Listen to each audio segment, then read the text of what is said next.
আল্লাহ তাআলা বলবেন বান্দারে জান্নাতের টিকেট যখন দিয়া দিছি আমি তোর আবদারটাও রাইখা দিলাম, যা তোর দাদা দাদি নানা নানি লইয়া তুমি জান্নাতে চইলা যাও। আল্লাহ তাআলা যখন দাদা দাদি নানা নানি লইয়া জান্নাতে যাইব গো, জান্নাতের সামনে গিয়ে আবার দাঁড়ায় যাইব, বলবে ওগো আল্লাহ ফ্যামিলির মানুষ লইয়া জান্নাতে যামু, শুধু ফ্যামিলিতে তো আমি চলাফেরা করি নাই, শুক্রবারে কত মুসলমান আমার সঙ্গে নামাজ পড়েছে, কত মানুষ আমারে পানি পান করাইছে, কত মানুষ টাকা দিয়ে আমারে মাদ্রাসায় পড়াইছে, কত মানুষ আমারে পাঞ্জাবি কিনা দিছে, কত মানুষ আমারে লজিংয়ে খাওয়াইছে, কত মানুষ আমারে দিল থেকে মহব্বত করছে। পরিচিত ভাই, এই মানুষগুলা সারা মালিক আমি কেমনে জান্নাতে যাব? আল্লাহ তাআলা বলবেন বান্দারে তোর আমল নামাটার এত পাওয়ার দিলাম ও বান্দা, জাহান্নামের মধ্যে যত পরিচিত মানুষ আছে সমস্ত মানুষরে তুইলা তোমার সঙ্গে লইয়া একেবারে তুমি জান্নাতে ঢুইকা যাও। সুবহানাল্লাহিল্লাযী হিকমাতুহু বালিগাতুহু ওয়া ইলমুহু গাযীর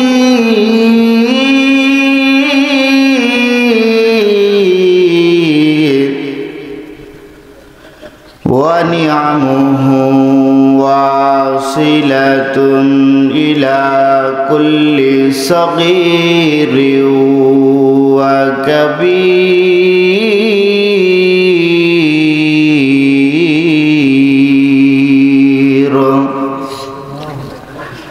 ওয়া নাশহাদু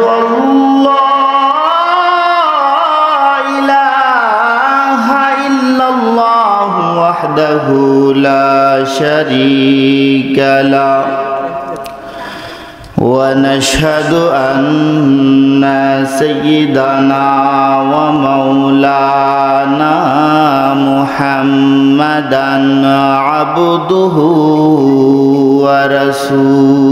ورسوله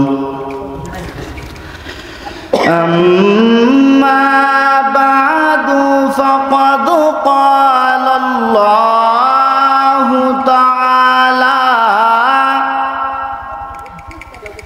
في كلامه المجيد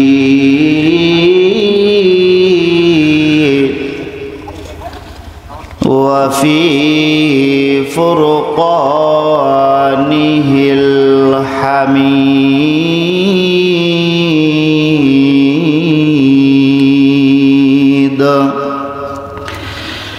أعوذ بالله من الشيطان الرجيم.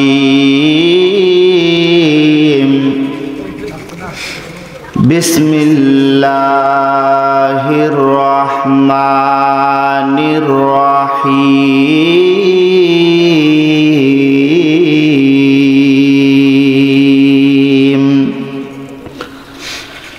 نون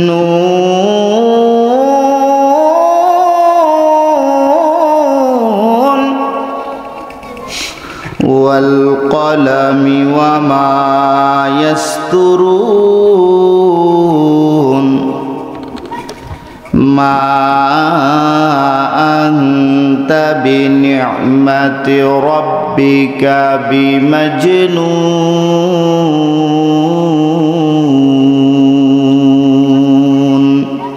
الله. وإن لك لأجرا غير ممنون.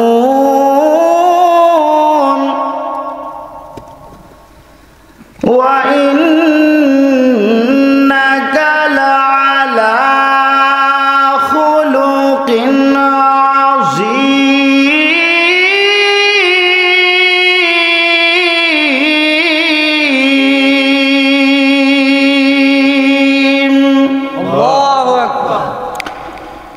وقال رسول الله صلى الله عليه وسلم من صلى علي واحدة صلى الله عليه عشرة أو كما قال عليه الصلاة والسلام صلى الله على سيدنا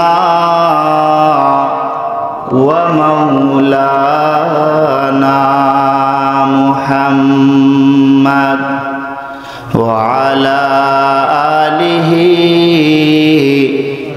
وأصحابه وسلم صلى الله على سيدنا ومولانا محمد وعلى آله وأصحابه وسلم وسلم تسليما كثيرا كثيرا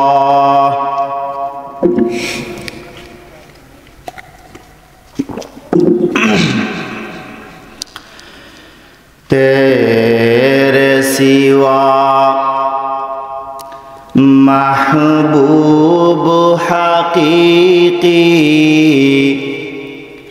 कोई नहीं है, कोई नहीं। तेरे सिवा मौजूद हकीकी कोई नहीं है, कोई नहीं। यादों में तेरे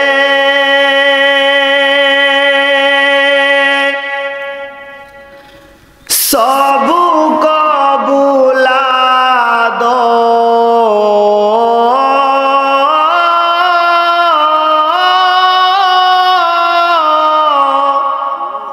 यादों में तेरे सब को बुला दो, कोई ना मुझको याद रहे। सब खुशियों को आग लगा दो, खानाए दिल आबाद रहे। अब तो है बस तादम आखिर, अब तो है बस तादम आखिर। युरुद ज़बान आए मेरे इलाह, ला इलाहा इल्लल्लाह, ला इलाहा इल्लल्लाह, ला इलाहा इल्लल्लाह, ला इलाहा इल्लल्लाह, ला इलाहा इल्लल्लाह, ला इलाहा इल्लल्लाह, ला इलाहा इल्लल्लाह मुहम्मदुर रसूलुल्लाह सल्लल्लाहु अलैहि वसल्लम। আলহামদুলিল্লাহ, বাবনগাঁও বাইতুল মামুর জামে মসজিদের উদ্যোগে ইসলামী মহাসম্মেলনের বর্তমান অধিবেশনের সম্মানিত সভাপতি সাহেব, উপস্থিত জাতির কর্ণধার, ইসলামের ঝান্ডাবাহী পতাকা উত্তোলনকারী, জাতির মাতার মুকুট হযরত উলামায়ে কেরাম, উপস্থিত সম্মুখমানের তৌহিদি জনতা, পর্দার আড়াল থেকে শুনতেছেন আমার সম্মানিতা আবেদা সলেহা জাহেদা বানেসা মা ও বোন, আল্লাহ তাআলা এই গভীর রজনীতে প্রায় 10টা অতিক্রম হয়ে গেছে।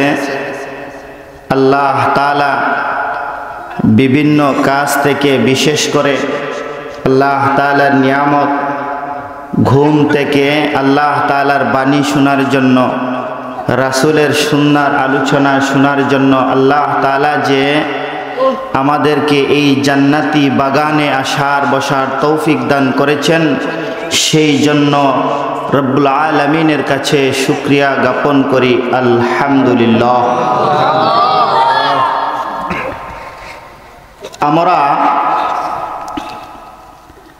আমরা কি মানুষ, ঠিক না?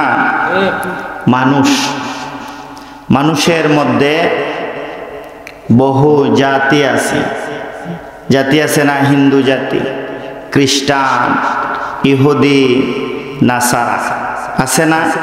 নাস্তিক, কাদিয়ানি আছে, বহু জাতি আছে। কিন্তু আমরা কোন জাতি? আমরা মুসলমান। আমরা কি জাতি? মুসলমান। আমরা এমন এক পয়গম্বরের উম্মত হয়েছি,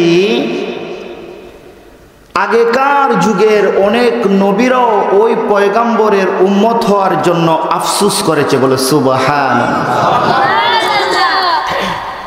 আমাদেরকে কোনো নবী আইসা দাওয়াত দেন নাই, কোনো আলেম ওলামা আইসা দাওয়াত দিয়া মুসলমান বানান নাই। আমরা মুসলমানের ঘরে জন্ম নিছি বিদায় অটোমেটিক মুসলমান হয়ে গেছি, ঠিক না?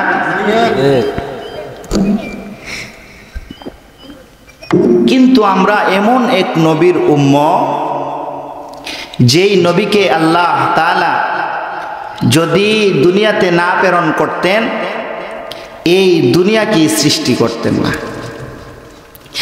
এই নবীর উম্মত হইয়া আমরা নবীজির আদর্শকে কতটুকু গ্রহণ করি, মুসলমানের ঘরে জন্মগ্রহণ করে মুসলমানিত্ব কতটুকু পালন করি, আমাদের চেহারা, সুরত, লেবাস, চলাফেরা দেখলে বোঝা যায় না আমরা মুসলমান নাকি অন্যান্য ধর্মাবলম্বী। এই পরিস্থিতি দাঁড়াইছে। কিন্তু ইসলাম, এই মুসলমানিত্ব আপনি তো সহজেই পেয়ে গেছেন, এমনিতেই আসেনি। বহু ত্যাগ তিতিক্ষার মাধ্যমে, রক্ত ঝরানোর মাধ্যমে ইসলাম এসেছে, পরীক্ষার মাধ্যমে। আমি যে আয়াত তেলাওয়াত করেছি সূরাতুল কলম, কুরআনুল কারীমের এই সূরার নাম দেওয়া হয়েছে সূরাতুল কলম। এই সূরাকে সূরাতুন নূন বলা হয়। এই সূরাটা রাসূল পাক সাল্লাল্লাহু আলাইহি ওয়াসাল্লামের শানে আল্লাহ তাআলা নাজিল করেছেন। কোন জাতের শানে আল্লাহ তাআলা এই সূরা নাজিল করেছেন? আল্লাহ তাআলা কাফের কুফফারদের অপবাদের প্রতিবাদ দিতে গিয়ে আল্লাহ তাআলা সূরাতুল কালামের যেই আয়াতগুলা তেলাওয়াত করেছি, এই আয়াতগুলা নাজিল করেছেন। রাসূলের শানে। কিসের শানে? রাসূলের শানটা কি? কেন রাসূলকে কি অপবাদ দিয়েছিল মক্কার কাফেররা? কোন জাতের অপবাদ আপনার আমার রাসূলকে দিয়েছিল? সেই জিনিসটা আগে বোঝার দরকার। প্রাথমিক যুগে রাসূল যখন নবুয়ত প্রাপ্ত হয়েছেন, কালিমার দাওয়াত দেন, কাফেরদের ভিতরে জ্বালাপালা সৃষ্টি হয়ে গেছে, আমাদের নেতৃত্ব চলে যাবে, মুহাম্মদ যেই ধর্মের আবিষ্কার করতেছে আমাদের পূর্ববর্তী ধর্মগুলা রহিত হয়ে যাবে, আমাদের নেতৃত্ব চলে যাবে, মুহাম্মদকে কোনো না কোনোভাবে এই কালেমার দাওয়াত থেকে অবশ্যই অবশ্যই তাকে বাধা দিতে হবে। বলেন নাউজুবিল্লাহ। বর্তমান বিশ্বের সমস্ত যত নাস্তিক, খ্রিস্টান, কাফের ধর্ম আছে সব ইসলামকে নিবায়া দেওয়ার জন্য, একেবারে নিশ্চিহ্ন করে দেওয়ার জন্য সব দেশ, সব খ্রিস্টান, সব ইহুদি, সব নাসারা একত্রিত হয়ে গেছে। কিন্তু আল্লাহ তাআলা আমাদেরকে এমন এক ধর্ম দিয়েছেন যেই ধর্ম নিবারণ করা, নিশ্চিহ্ন করা পৃথিবীর বুকে কোনো মানুষের, কোনো রাষ্ট্রের, কোনো জাতির ক্ষমতা নাই। বলেন ঠিক না বেটি? আসেনি ক্ষমতা? তো রাসূল যখন প্রাথমিক যুগে কালেমার দাওয়াত দেন, মক্কার কাফেররা একটা সিদ্ধান্তে উপনীত হয়েছে যে মুহাম্মদের চাচা আবু তালেবের কাছে গিয়া আমরা বিচারটা দায়ের করি, আমাদের আগের ধর্মগুলাকে বাতিল কইরা দেয়, এক আল্লাহর ইবাদত করতে বলে। আমরা এতদিন যে ইবাদত কইরা আইছি সেই ইবাদতগুলারে রহিত কইরা দেয়। চলো সবাই গিয়া তার চাচা আবু তালিব নেতার কাছে গিয়া আমরা বিচার দায়ের করি। কি করি? নেতার কাছে গিয়া বিচার দায়ের করি। আবু তালিব তখনকার মক্কার সর্বশিখরের নেতা, সর্বোচ্চ নেতা, কুরাইশ বংশের। আবু তালিবের কাছে গেছে, আবু তালিবের কাছে গিয়ে বলতেছে, আবু তালিব নেতা, আপনার বাতিজা যেই কাজ শুরু করছে, দ্বীনের দাওয়াত দেয়, এক আল্লাহর দাওয়াত দেয়, আপনার বাতিজাকে কালেমার দাওয়াত থেকে তাড়াতাড়ি আপনি বিরত রাখুন, না হলে কিন্তু আপনার সঙ্গে আমরা যুদ্ধ ঘোষণা করব। কি করব? যুদ্ধ ঘোষণা করব। সব একত্রিত হয়ে গেছে, সব একত্রিত হয়ে গেছে, আবু তালিবের কাছে গেছে। কিন্তু আবু তালিব বলে, আমার বাতিজা এই রকম একটা ধর্ম প্রচার করে জীবনে কোনোদিন মিথ্যা কথা বলে নাই, বাতিজার সঙ্গে একটু কথা বলার দরকার আছে, বাতিজাকে জিজ্ঞেস করে দেখি বাতিজা আসলেই কিসের দাওয়াত দেয়। রাসূলুল্লাহ সাল্লাল্লাহু আলাইহি ওয়াসাল্লামকে ওনার চাচা আবু তালিব ডাকছেন। ডাকার পরে রাসূলুল্লাহ সাল্লাল্লাহু আলাইহি ওয়াসাল্লাম ওনার চাচার সামনে গিয়া বৈশা গেছেন। আবু তালিব বলতেছে, বাতিজা, মক্কার সব কুরাইশরা, সব মানুষ একত্রিত হইয়া আমার কাছে এসেছে, তুমি নাকি কালেমার দাওয়াত দেও, এক আল্লাহর দাওয়াত দেও। ওরা বলেছে যদি তুমি এই কালেমার দাওয়াত বন্ধ না করো তাহলে আমাদের সঙ্গে সব সম্পর্ক ছিন্ন করবে, প্রয়োজনে এরা আমাদের সঙ্গে যুদ্ধ করবে। তার চাইতে ভালো যুদ্ধ হলে দেশের ক্ষতি, সমাজের ক্ষতি, রাষ্ট্রের ক্ষতি, পরিবারের ক্ষতি। এই ক্ষতি যদি বাতিজা তুমি না চাও তাহলে তুমি এই কালেমার দাওয়াত দেওয়া বন্ধ করে দাও। বলে নাউজুবিল্লাহ। এখন রাসূলের কি জবাব? রাসূল রে ছোট থেকে আবু তালিব অনেক মহব্বত করে বড় করছে। কোনোদিন চাচার চোখের দিকে তাকায়ে, চাচার দিকে তাকিয়ে, চোখের দিকে তাকিয়ে মুখের উপরে কোনোদিন রাসূল কথা বলেন নাই। কিন্তু আজকে এমন এক কাজের বিরোধিতা করেছে, রাসূল চাচার মুখের কথার উপরে কথা না বলার কোনো উপায় নাই। আসেন উপায়? উপায় নাই। রাসূল বলেন, চাচা আবু তালিব,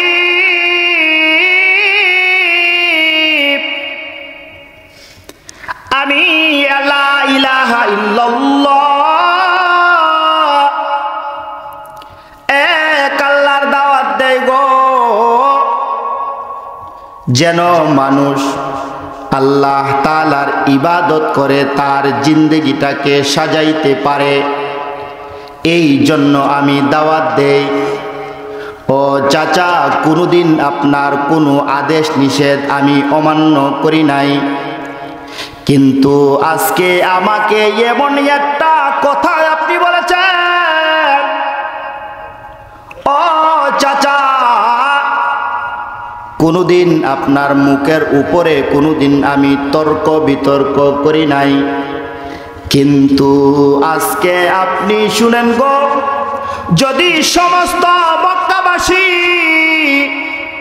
আমি মুহাম্মদকে বলে, মুহাম্মদ রে, তোমার এক হাতে চন্দ্র আর এক হাতে সূর্য আমরা দিয়া দিমু।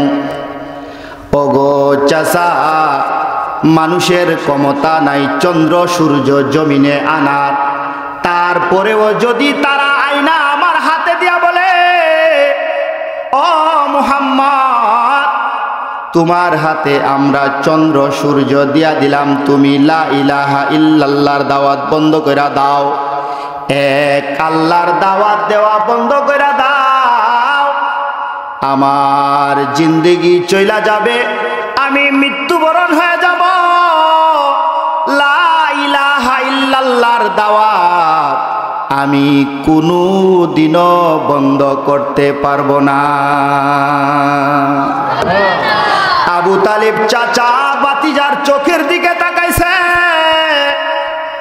তাকায়া দেখে যেই বাতিজা কোনোদিন মুখের উপরে কোনো তর্ক বিতর্ক করে নাই, আজকে সেই বাতিজা আমার কথার জবাব দিছে।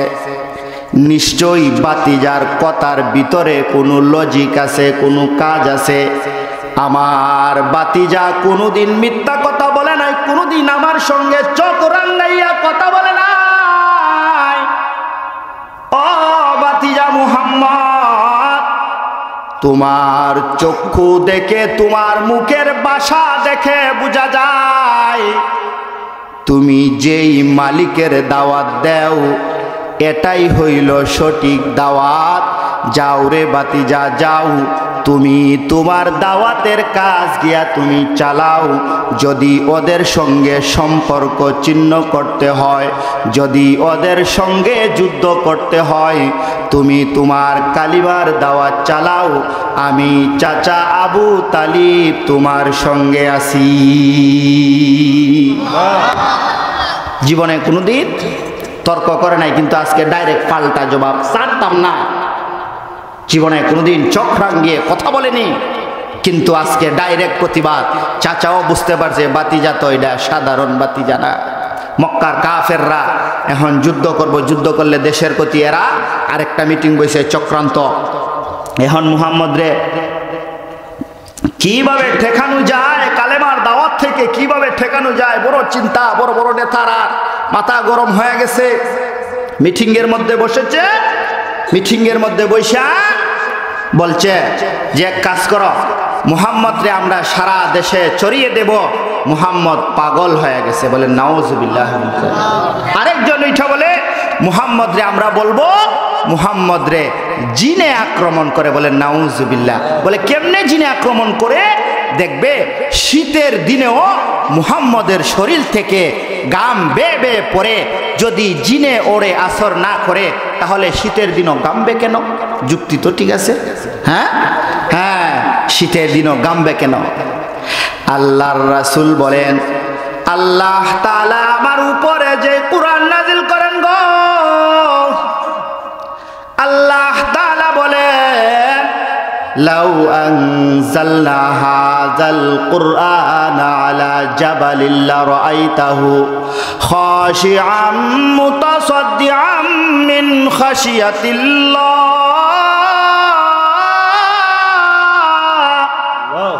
ও দুনিয়ার মানুষ, আমি এই কুরআন যদি পাহাড়ে নাজিল করতাম, দুনিয়ার সবচাইতে শক্ত জায়গা হইল পাহাড়, এই পাহাড়ে যদি আমি মালিক কুরআন নাজিল করতাম গো, পাহাড় ভাঙ্গিয়া জুরা জুরা হয়ে যাইতো।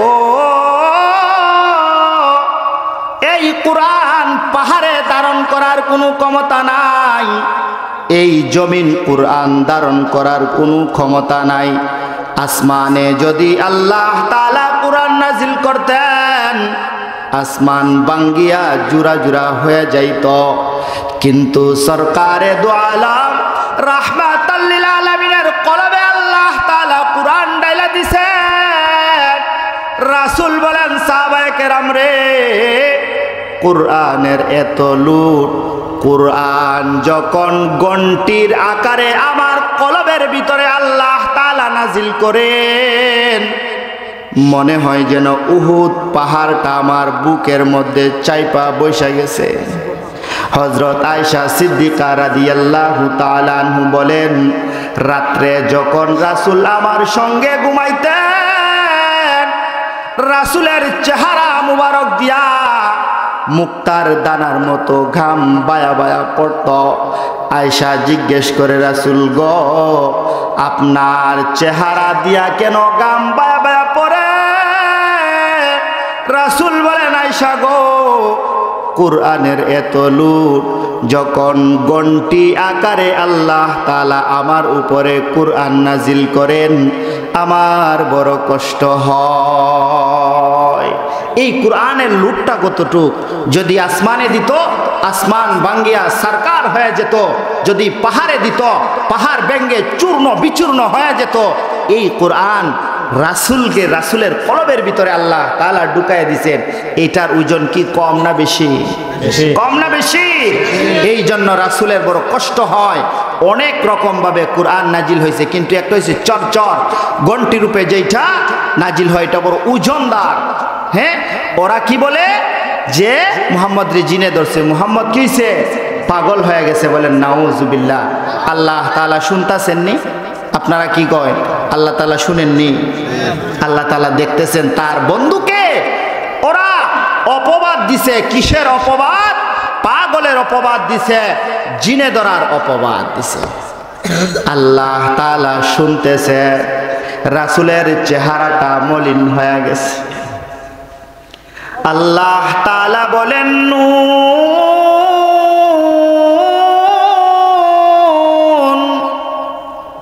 ওয়াল কলামি ওয়া মা ইয়াসতুরুন।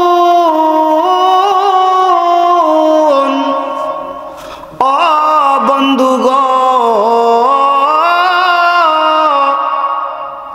আপনাকে যে মক্কার কাফের কুফাররা পাগল বলে, জিনে ধরা বলে, আমি মালিক কিন্তু দেখতেছি।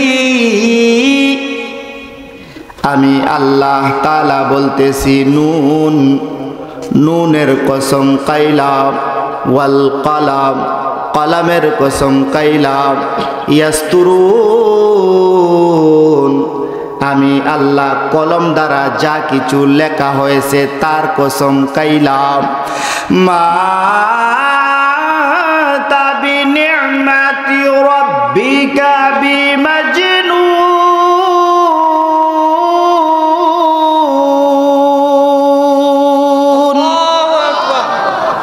ও বন্ধু, আমি তিনটা কসমকে বলতেছি।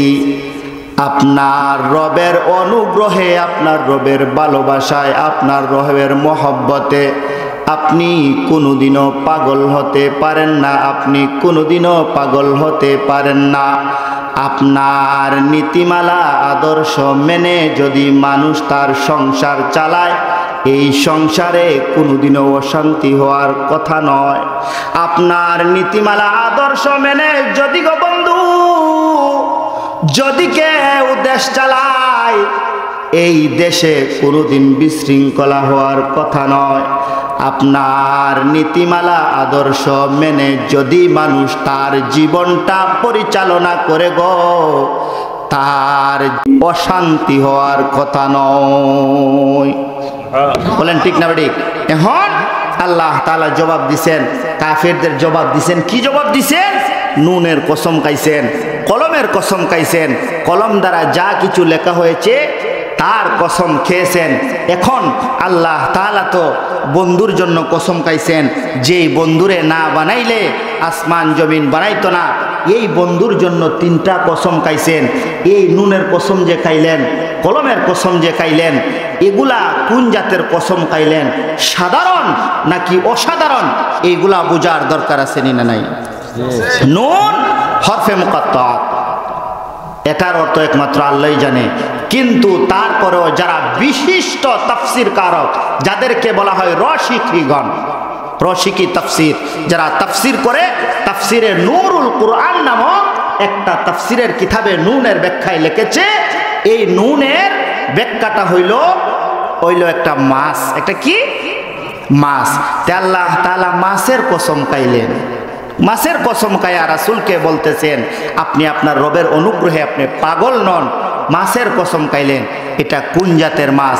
তাফসীরের কিতাবে লেখে, নূরুল কুরআনে লেখে, এটা হইল ইউনুস পয়গাম্বরকে যেই মাছে পেটে ধারণ করেছিল, ওই মাছের কসমকে আল্লাহ তাআলা রাসূলকে সান্ত্বনা দিয়েছেন।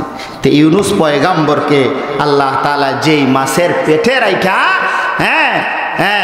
পানির নিচে রাখছিলেন, এখন এই মাছের কসম খাইয়া তার বন্ধুরে সান্ত্বনা দিছেন। এটা কেমনে বুঝতাম এটা কতটুক গুরুত্বপূর্ণ, এটা আল্লাহ তাআলার কতটুক গুরুত্ব, এটা কোন জাতের কুদরত। সাধারণ জিনিস তো আল্লাহ তাআলা কসম খান না, সাধারণ জিনিস খাইব। আল্লাহ তাআলা বলেন,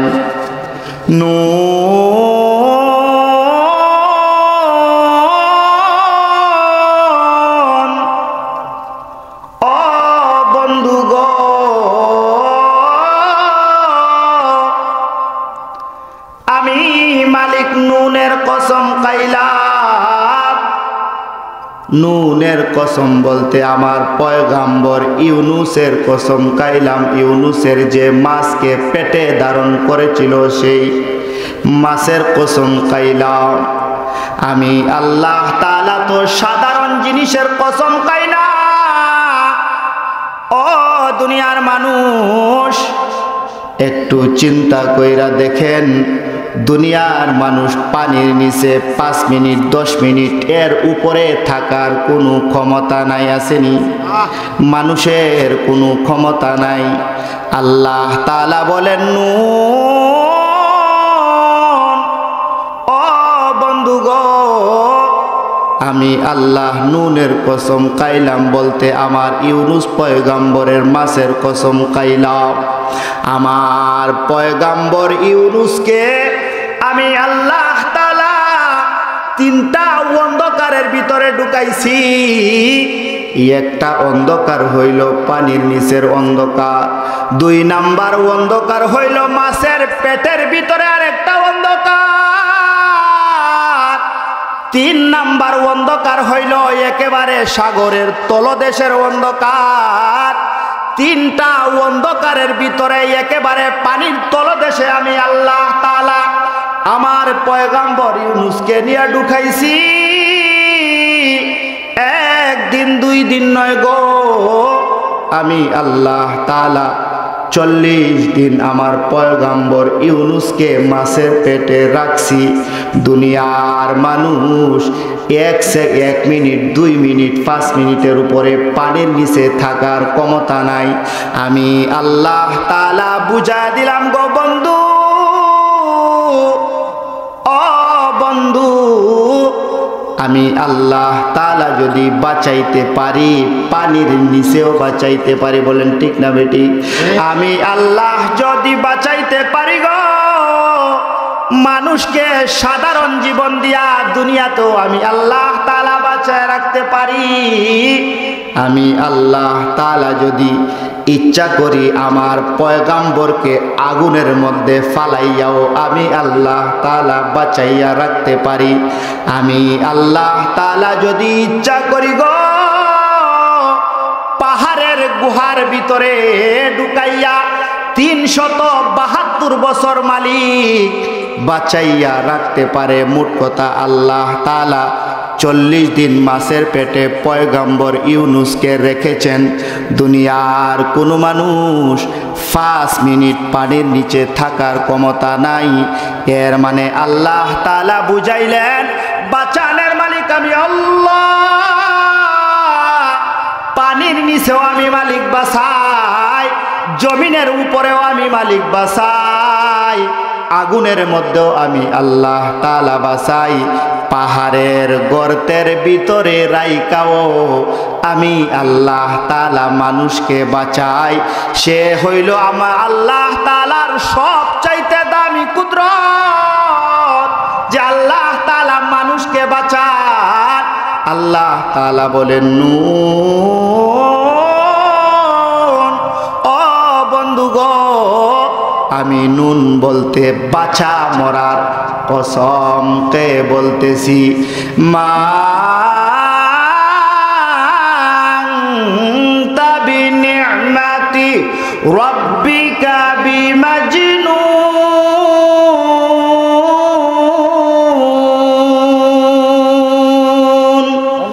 ও বন্ধু, আমি আল্লাহ তাআলার কত বড় কুদরত, সেই কুদরতের কসমকে বলতেছি। আপনার রবের অনুগ্রহে, আপনার রবের মহব্বতে, আপনার রবের ভালোবাসায় কোনো দিনও আপনি পাগল হতে পারেন না। এখন যে কসম রাখাইছে, নুনের কসম, কতটুক কুদরত। পানি নিচে 40 দিন বাঁচায় রাখতে পারে, দুনিয়াতেও বাঁচায় রাখতে পারে, এটা আল্লাহ তাআলার কুদরত। এর চাইতে আর বড় কুদরত আসেনি? যদি 1 সেকেন্ডে আল্লাহ তাআলা আপনাকে চান্স না দেয়, পারবেন নি উঠা বাড়িতে যাইতে? সবচাইতে বড় কুদরত। হায়াতের কসম খেয়ে বলতেছেন, আমি হায়াতের কসম খেয়ে বলতেছি, আপনি কোনোদিনও পাগল হতে পারেন না। আপনার নীতিমালা, আদর্শ, চরিত্র মেনে যদি মানুষ চলে, তাহলেই তো সে সাকসেসফুল হবে। এখন আসেন, আমরা রাসূলের আদর্শ মানতে রাজি আছিনি? আমরা রাসূলের আদর্শ মানতে আসিনি। আল্লাহ তাআলা বলেন, নুন, ও বন্ধুগো, আমি নুনের কসম খাইলাম বলতে আমার পয়গম্বর ইউনুসের মাছের কসমকে বলতেছি। মা বিনি'মাতি রাব্বিকা বিমাজনুন। ও বন্ধু, আপনার রবের অনুগ্রহে, আপনার রবের মহব্বতে, আপনার রবের ভালোবাসায় আপনি কোনো দিনও পাগল হতে পারেন না। যদি আপনার আদর্শ মেনে, আপনার মহব্বত লইয়া মানুষ চলে গো, এই মানুষের জিন্দেগিতে কোনো অশান্তি হওয়ার কথা নয়। যেমন আব্দুল্লাহ ইবনে জামু রাদিয়াল্লাহু তাআলা আনহু, আমর ইবনে জামু রাদিয়াল্লাহু তাআলা আনহু, উহুদের যুদ্ধের জামামা বাইজা গেছে। ওনার খুরা পা, ল্যাংরা পা, খুরা পা, হাঁটতে পারেন না, খুরা পা লাঠি বট দিয়া দিয়া হাঁটে। উহুদের যুদ্ধের দামামা যখন বাইজা গেছে, আমর ইবনে জামু বলে, আমিও উহুদের যুদ্ধে যাইতে চাই। মানুষ বলে, তুমি তো খুরা, নিজে নিজেই তুমি চলতে পারো না, রাসূলের মহব্বত দেখানোর জন্য উহুদের ময়দানে তুমি কিভাবে যুদ্ধ করবা? তোমার পা তো ঠিক নাই, তুমি চলতেই তো তোমার কষ্ট হয়, কিভাবে তুমি উহুদের ময়দানে যুদ্ধ করবা? ও আমর, তার চাইতে ভালো তুমি যুদ্ধের আশা আকাঙ্ক্ষা মন থেকে নিবারণ করে ফেলাও। স্ত্রীকে গিয়া বলতেছে, স্ত্রী গো, উহুদের যুদ্ধের দামামা বাইজা গেছে, আমার তো শান্তি লাগে না, আমার তো শান্তি লাগে না, উহুদের যুদ্ধে যাইতে চাই। স্ত্রীও উনাকে স্পিড দেওয়ার জন্য কলবের ভিতরে আল্লাহ তাআলার রাসূলের মহব্বত জোগানোর জন্য বলেন, আমি মনে হয় আপনি খুরা পা লইয়া উহুদের ময়দানে কেমনে যুদ্ধ করবেন? আপনি তো উহুদের ময়দান থেকে পলায়ন করবেন।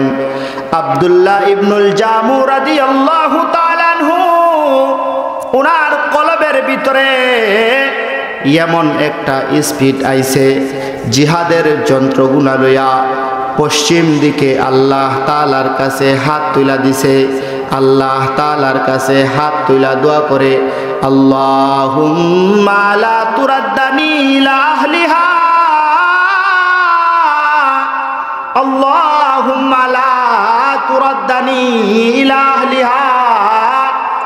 ওগো আল্লাহ, আমি উহুদের প্রান্তরে যুদ্ধে যাইতে চাই, আমি যেন এই গড়ে আর ফিরত না আসি। রাসূলের কাছে গিয়া বলে, সরকার গো, যুদ্ধে যাওয়ার জন্য আমি প্রস্তুত হয়ে চলে এসেছি। রাসূল বলেন, আল্লাহ তাআলা তো তোমাকে অক্ষম বানাইছে, তুমি যদি উহুদের ময়দানে যুদ্ধে না যাও তারপরেও তো তোমার চলবে। আমর ইবনে জামু বলে, রাসূল গো, আমার ভাইয়েরা, আমার সন্তানরা সবাই জান্নাতে যাবে, আমি জান্নাতে যাব না, এর চাইতে খারাপ কথা আর কি হতে পারে। অবশেষে রাসূলের কাছে কাকুতি মিনতি কইরা আমর ইবনে জামু যুদ্ধের জন্য অনুমতি লইছে। যুদ্ধ যখন শুরু হয়ে গেছে, খুরাপা লইয়া আমর ইবনে জামু যুদ্ধের একেবারে ভিতরে ঢুকা গেছে। তালহা রাদিয়াল্লাহু তাআলা আনহু বলেন, আমি জামুকে দেখেছি, বলে আমার নাকে জান্নাতের ঘ্রাণ লাগে গো, জান্নাতের ঘ্রাণে আমাকে জান্নাতের দিকে টানতেছে। উনার একটা সন্তান উনার পিছন পিছন যায়, পিছন পিছন যায়, ল্যাংরা পা লইয়া, খুরা পা লইয়া আমর ইবনে জামু উহুদের প্রান্তরে যুদ্ধ শুরু করে দিছে। যুদ্ধ করতে করতে উহুদের প্রান্তরে শাহাদত বরণ করেছে। সাহাবায়ে কেরাম যখন সাহাবায়ে কেরামদের লাশ একত্রিত করতেছে, আব্দুল্লাহ ইবনু জামুর স্ত্রী গিয়া বলে, আমার স্বামী, আমার সন্তানকে আমি নিতে আইছি এই উহুদের ময়দান থেকে। আল্লাহর রাসূল আব্দুল্লাহ ইবনে জামু এবং তার সন্তানকে একটা উটের মধ্যে, উটের পিঠে চড়ায় দিছে। উটের পিঠে যখন চড়ায় দিছে গো, উট তো উহুদের ময়দান থেকে আর দাঁড়ায় না, আর উঠে না। সমস্ত সাহাবায়ে কেরাম হতভম্ব হয়ে গেছে, হায় রে হায়, লাশ লইয়া, শহীদ লইয়া উট কেন উঠে না? শাহাদতের লাশ লইয়া কেন, আব্দুল্লাহ ইবনুল জামুর লাশ লইয়া কেন এই উট উঠে না? উঠে কেউ টাইনা তুলতে পারে না, বেতের আঘাত করে, উট উঠে না, উট উঠে না, উট উঠে না। আব্দুল্লাহ ইবনুল জামুর স্ত্রীকে রাসূল জিজ্ঞেস করে, আপনার স্বামী ঘর থেকে বাহির হওয়ার সময় কি বলেছিল? আব্দুল্লাহ ইবনুল জামুর স্ত্রী বলে, ও সরকার গো,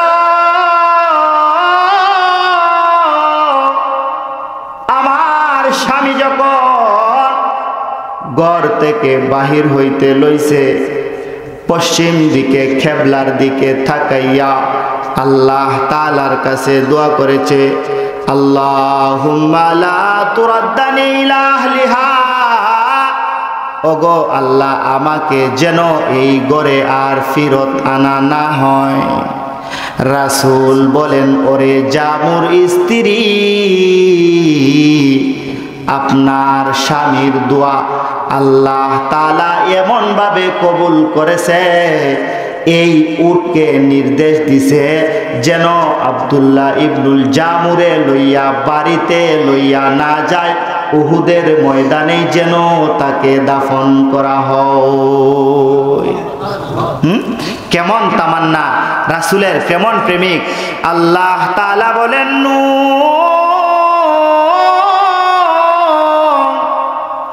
ও বন্ধু গো, আল্লাহ তাআলা শুনতেছি মক্কার কাফের কুফাররা আপনাকে পাগল বলে, জিনে ধরা বলে। আমি আল্লাহ তাআলা বলতেছি মা আনতা বিনি'মাতি রাব্বিকা বিমাজনুন।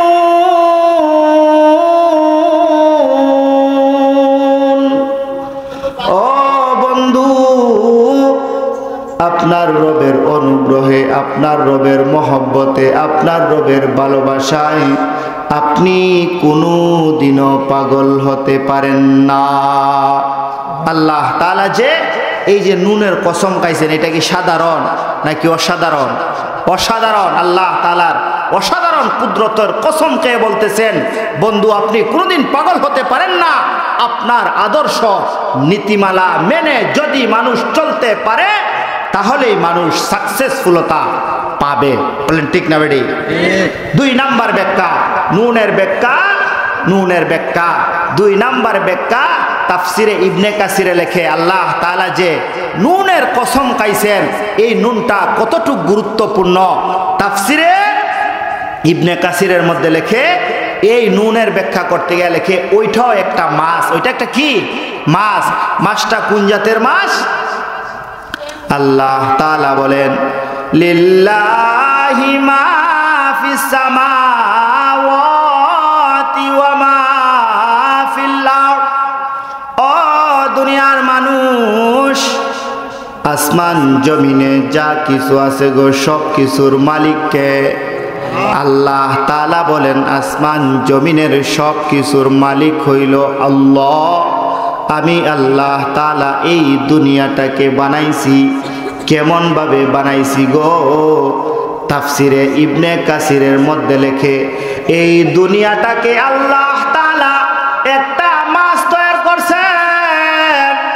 ওই মাছের উপরে একটা মহিষ রাখছেন, মহিষের সিংহের উপরে দুনিয়াটাকে আল্লাহ তাআলা এইভাবে ঠাঙায়া দিছেন। আল্লাহ তাআলা বলেন বন্ধু গো, আমি আমার সেই কুদরতের কসমকে বলতেছি মা আনতা বিনি'মাতি রাব্বিকা বিমাজনুন। আপনার রবের অনুগ্রহে, আপনার রবের দোয়ায় কোনো দিনও আপনি পাগল হতে পারেন না। বলেন সুবহানাল্লাহ। আল্লাহ তাআলা বড় বড় কুদরতের কসমকে বন্ধুকে সান্ত্বনা দিছেন, বন্ধুর অপবাদের জবাব দিছেন।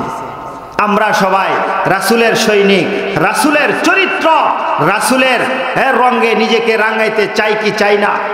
সবাই বলেন চাই কি চাই না? আল্লাহ তাআলা বলেন ও বন্ধু গো, আমি আল্লাহ তাআলা নুনের কসম খাইলাম ওয়াল কলম। ও বন্ধু, আমি মালিক কলমের কসম খাইলাম। আল্লাহ তাআলা তো সাধারণ জিনিসের কসম খান না। আল্লাহ তাআলা কলমের কসম খেয়েছেন। নুন ওয়াল কলমি ওয়া মা ইয়াসতুরুন। ও বন্ধু, আমি নুনের কসম খাইলাম, কলমের কসম খাইলাম। কলম বলতে এটা কোন জাতের কলমের কসম মালিক খেয়েছেন?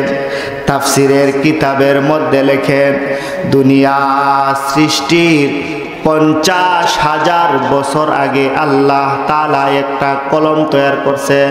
দুনিয়া সৃষ্টির 50,000 বছর আগে, কত হাজার বছর আগে? 50,000 বছর আগে আল্লাহ তাআলা একটা কলম সৃষ্টি করেছেন। এই ইমাম রাগাবি রহমাতুল্লাহি আলাইহি লেখেন এই কলমটার আল্লাহ তাআলা কি দিয়া তৈরি করেছেন? এই কলমটা আল্লাহ তাআলা তৈরি করেছেন নূর দিয়া। কি দিয়া? নূর দিয়া তৈরি করেছেন। এবং এই কলমের আয়াত আয়তন কতটুকু বড়, এই কলমের আয়তন কতটুকু বড়। এই কলমের আয়তন হলো আসমান থেকে জমিন পর্যন্ত। বলেন সুবহান। দুনিয়ার সৃষ্টির 50,000 বছর আগে আল্লাহ তাআলা এই কলম সৃষ্টি করেছেন। কলমকে সৃষ্টি করে আল্লাহ তাআলা বলেন, কলম তুমি লিখতে থাকো। কলম আল্লাহ তাআলাকে বলে, আল্লাহ কি লিখব গো? আল্লাহ তাআলা বলেন, দুনিয়াতে যা কিছু হবে, যা কিছু সৃষ্টি হবে, মানুষ সহ একেবারে পুঙ্খানুপুঙ্খানুভাবে কিয়ামত পর্যন্ত মালিক যা কিছু সৃষ্টি করবে সব কিছু কলম তুমি লিপিবদ্ধ কইরা মালিকের কাছে একটা মেজারমেন্ট তৈরি কইরা দেয়। কলম লিখতে লিখতে লিখতে লিখতে অনন্তকাল পর্যন্ত লিখেছে, একেবারে পিপিলিকার পা পর্যন্ত লিপিবদ্ধ করেছে। কিয়ামত পর্যন্ত যা কিছু হবে সমস্ত কিছু লিপিবদ্ধ কইরা এই কলম আল্লাহ তাআলার কাছে দিয়া দিছি। সব কিছু লিপিবদ্ধ করে কিয়ামত পর্যন্ত যা কিছু হবে, যা কিছু আসবে, যা কিছু গেছে সব কিছু কলম লিপিবদ্ধ কইরা আল্লাহ তাআলার কাছে একটা মেজারমেন্ট দিছে। আল্লাহ তাআলা বলেন, আমি সেই কলমের কসম খাইলাম, দুনিয়া সৃষ্টির 50,000 বছর আগে যেই কলমকে আমি তৈয়ার কইরা বলেছিলাম লেখার জন্য, কলম লেখা আমারে দিছে, যেই কলমের মেজারমেন্টে এখনো দুনিয়া চলতেছে, কিয়ামত পর্যন্ত চলবে। যতদিন গেছে এই কলমের মেজারমেন্টের ভিতরেই গেছে। এই কলমের কসমকে আল্লাহ তাআলা বলেন, মা আনতা বিনি'মাতি রাব্বিকা বিমাজনুন।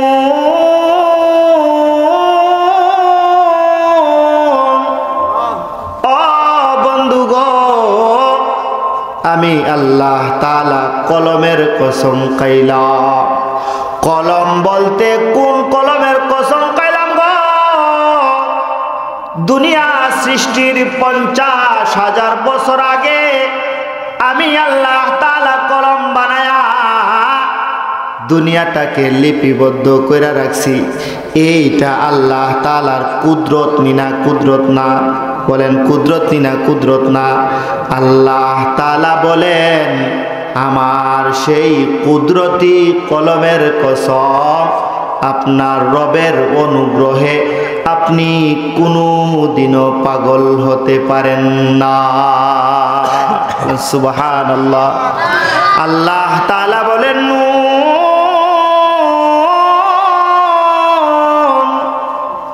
ওয়াল কলামি ওয়া মা ইয়াসতুরুন মা আনতা বিনি'মাতি রাব্বিকা বিমাজনুন।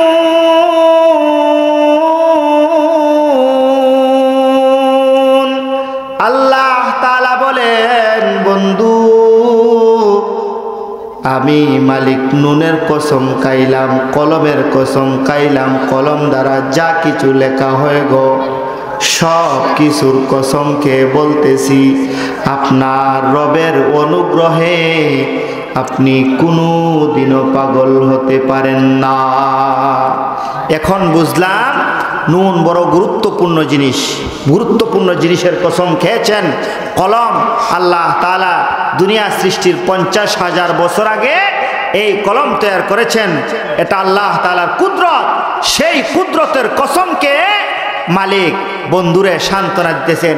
ইয়াসতুরুন, কলম দ্বারা যা কিছু লেখা হয়েছে, কি লেখা হয়েছে এই লেখার কসম। কি লেখার কসম? এই লেখাটার কসম। এই লেখাটা তাফসিরে বিভিন্ন তাফসির এনেছে, কিন্তু একটা তাফসির হইল যেই কলমে আমলনামা লেখা ডান হাতে দিব, যেই কলমে আমলনামা লেখা বাম হাতে দিব, এই আমলনামার কসম।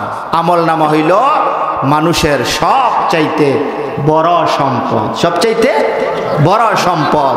এই আমলনামা যদি আপনার বাম হাতে পড়ে যায়, ডান হাতে না আসে, আপনার কপাল পুড়েছে, আপনার জিন্দেগি শেষ। আপনি জাহান্নামের আগুন ছাড়া আপনার গতি নাই। এই জন্য আল্লাহ তাআলা বলেন, নুন, নুনের কসম খাইলাম, ওয়াল কলাম, কলমের কসম খাইলাম গো, ইয়াসতুরুন, কলম দ্বারা যে আমলনামা লেখা হয়, আমলনামার কসম খাইলাম। আমলনামাটার পাওয়ার কত, ডান হাতে যদি আমলনামা দেওয়া হয়, আমলনামাটার পাওয়ার কত। যেই বান্দা বান্দির কপাল ভালো গো, ডান হাতে যদি আমলনামা নসিব হইয়া যায়, ও দুনিয়ার মানুষ, আল্লাহ তাআলা ডান হাতে আমলনামা দিয়া বলবে, বান্দারে যা যা যা, তুই দুনিয়াতে মালিকের ইবাদত করছস, মালিকে কোনোদিন তুমি গুনাহ করো নাই, মালিকের প্রত্যেকটা হুকুম তুমি পুঙ্খানুপুঙ্খানুভাবে মেনেছো, যাও তোমারে আজকে ডান হাতে আমলনামা দিয়া দিলাম গো, তুমি জান্নাতে চলে যাও। বান্দা যখন জান্নাতের দিকে রওনা হবে, আমলনামার পাওয়ার কতটুক, আল্লাহ তাআলা যে আমলনামার কসম খেয়েছেন, আমলনামার পাওয়ার কতটুক। বান্দাকে যখন ডান হাতে আমলনামা দেওয়া হইবে, বান্দা জান্নাতের দিকে ছুটে যাবে, জান্নাতের দরজায় গিয়া দাঁড়ায় যাইবে, জান্নাতের দরজায় গিয়া বলবে, আল্লাহ আমি জান্নাতে যাব না। আল্লাহ তাআলা বলেন, বান্দারে ডান হাতে আমলনামা দিলাম, তুমি কেন জান্নাতে যাইবা না? বান্দা বলবেন, ওগো আল্লাহ, আমার মা বাবা কত কষ্ট করে আমাকে বড় করেছে, 10 মাস 10 দিন মায়ের গর্ভে ছিলাম গো, মায়ে আমারে বুকে লইয়া ঘুমাইছে, শীতের দিন আসলে মা বুকের সঙ্গে জড়ায় রাখছে গো, সন্তান রে ছাড়তে দেয় না, সেই মারে সারা কেমনে গো আল্লাহ আপনার জান্নাতে আমি যাব? আল্লাহ তাআলা বলবেন, বান্দারে ডান হাতে যখন আমলনামা দিছি, টিকেটের পাওয়ার যখন পায় গেছ, যাও যাও যাও, অনুমতি দিলাম তোমার মা বাবারে লইয়া তুমি জান্নাতে চলে যাও। মা বাবাকে লইয়া যখন জান্নাতের গেটে যাইবে, ও দুনিয়ার মানুষ, জান্নাতের গেটে আবার দাঁড়ায় যাইবে। আল্লাহ তাআলা বলেন, বান্দারে তুমি কেন দাঁড়ায় গেলা, তুমি কেন দাঁড়ায় গেলা? বলবে, ওগো আল্লাহ আমরা জান্নাতে যাব না। আল্লাহ বলবেন, বান্দারে মারে চাইছস, মারে দিছি, বাবাকে ছেছ, বাবাকে দিছি। বলবে, ওগো আল্লাহ মা বাবাকে দিছেন, কিন্তু আমার দাদা দাদি নানা নানি আমার মাকে যদি জন্ম না দিত, মায়ের আদর তো পাইতাম না। কত দাদা আছে গো, শুক্রবারে মসজিদে সিন্নিটা লইয়া পকেটের মধ্যে রাইখা দেয়, বলে আমার নাতিরে গিয়া সিন্নিটা দিমু, নাতি পাইয়া বড় খুশি হইব, ঠিক না বেটি? আমার দাদা দাদি নানা নানি কত শরীরে তেল মাখাইয়া দিছে গো, কত চুমাকাইছে, কত কুলে লইয়া নানা নানা দাদা দাদা ডাকছে। আমার নানা নানিরে না লইয়া মালিক আপনার জান্নাতে আমি প্রবেশ করব না, আপনার জান্নাতে আমি প্রবেশ করব না। আল্লাহ তাআলা বলবেন, বান্দারে জান্নাতের টিকেট যখন দিয়া দিছি, আমি তোর আবদারটাও রাইখা দিলাম যা, তোর দাদা দাদি নানা নানি লইয়া তুমি জান্নাতে চইলা যাও। আল্লাহ তাআলা যখন দাদা দাদি নানা নানি লইয়া জান্নাতে যাইব গো, জান্নাতের সামনে গিয়ে আবার দাঁড়ায় যাইব, বলবে ওগো আল্লাহ ফ্যামিলির মানুষ লইয়া জান্নাতে যামু, শুধু ফ্যামিলিতে তো আমি চলাফেরা করি নাই, শুক্রবারে কত মুসলমান আমার সঙ্গে নামাজ পড়েছে, কত মানুষ আমারে পানি পান করাইছে, কত মানুষ টাকা দিয়ে আমারে মাদ্রাসায় পড়াইছে, কত মানুষ আমারে পাঞ্জাবি কিনা দিছে, কত মানুষ আমারে লজিংয়ে খাওয়াইছে, কত মানুষ আমারে দিল থেকে মহব্বত করছে। পরিচিত ভাই, এই মানুষগুলা সারা মালিক আমি কেমনে জান্নাতে যাব? আল্লাহ তাআলা বলবেন, বান্দারে তোর আমল নামাটার এত পাওয়ার দিলাম, ও বান্দা জাহান্নামের মধ্যে যত পরিচিত মানুষ আছে সমস্ত মানুষে তুইলা তোমার সঙ্গে লইয়া একেবারে তুমি জান্নাতে ঢুইকা যাও। আল্লাহ তাআলা বলেন, বন্ধু আমল নামার পাওয়ার কেমন গো? যেই আমল নামার ডান হাতে যদি কোনো বান্দা পায়া যায়, তার আত্মীয় স্বজন বন্ধু বান্ধবরে লইয়া জান্নাতে চলে যায়। আল্লাহ তাআলা বলেন,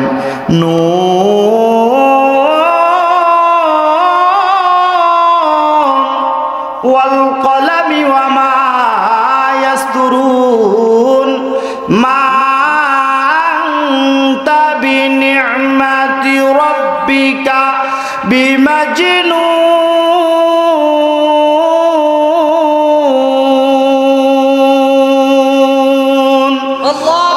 বন্ধু, আমি আল্লাহ তাআলা সেই আমল নামার কসমকে বলতেছি, আপনার রবের অনুগ্রহে আপনি কোনো দিনও পাগল হতে পারে না। যদি আপনার আদর্শ মেনে, আপনার নীতিমালা মেনে, আপনার রঙে রাঙ্গাইয়া মানুষ তার জিন্দিগিটা পরিচালনা করে গো, যদি কোনো চেয়ারম্যান তার ইউনিয়নটাকে রাসূলের তরিকায় চালাইতে চায়, যদি আপনার তরিকায় চালায়, এই ইউনিয়নে কোনোদিন চুরি হওয়ার সম্ভাবনা নাই।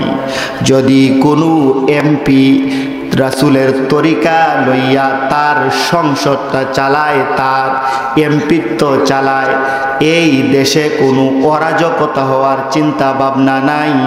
যদি কোনো মানুষ রাসূলের তরিকা মতো তার ফ্যামিলিটাকে সাজায়, এই ফ্যামিলিতে বিশৃঙ্খলা হওয়ার কোনো সম্ভাবনা নাই। আসেনি? এই জন্য আল্লাহ তাআলা বন্ধুর জবাব দেয়া দিয়েছেন, বন্ধু বড় বড় তিনটা কুদরতের কসম খাইলাম গো,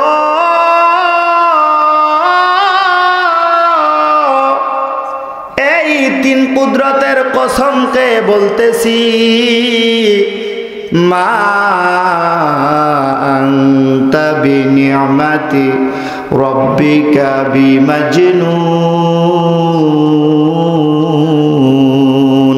কাফের কুফাররা যে আপনাকে পাগল বলে, জিনেদরা বলে গো, আমি বড় বড় কুদরতের কসমকে বলতেছি, আপনার রবের অনুগ্রহে, ভালোবাসায়, মহব্বতে আপনি আমার বন্ধু কোনো দিনও পাগল হতে পারেন না। এই জন্য রাসূলের রঙে নিজেকে রাঙাইতে চায়। আমল নামার বড় পাওয়া, যে আমল নামায় সারা দেশের মানুষে জান্নাতে লয়ে যায়। বানায়া বলি নাই, হাদিস থেকে বলছি। আল্লাহ তাআলা বলবেন, বান্দারে তোমার যত পরিচিত মানুষ আছে গো সব মানুষ লইয়া তুমি জান্নাতে চইলা যাও। এখন কোনো না কোনোভাবে মাদ্রাসার সঙ্গে মসজিদের সঙ্গে সম্পর্ক রাখতে হবে। তাহলে তো যদি সম্পর্কটা থাকে, কোনো না কোনো ব্যক্তির এই বাবনগাঁও কোনো না কোনো ব্যক্তি যদি ডান হাতে আমলনামা পায়, আমরাও আশাবাদী ওনার সঙ্গে আমরা জান্নাতে যাইব। ঠিক না বেটি? হ্যাঁ, এই জন্য মসজিদে মাদ্রাসায় নিজের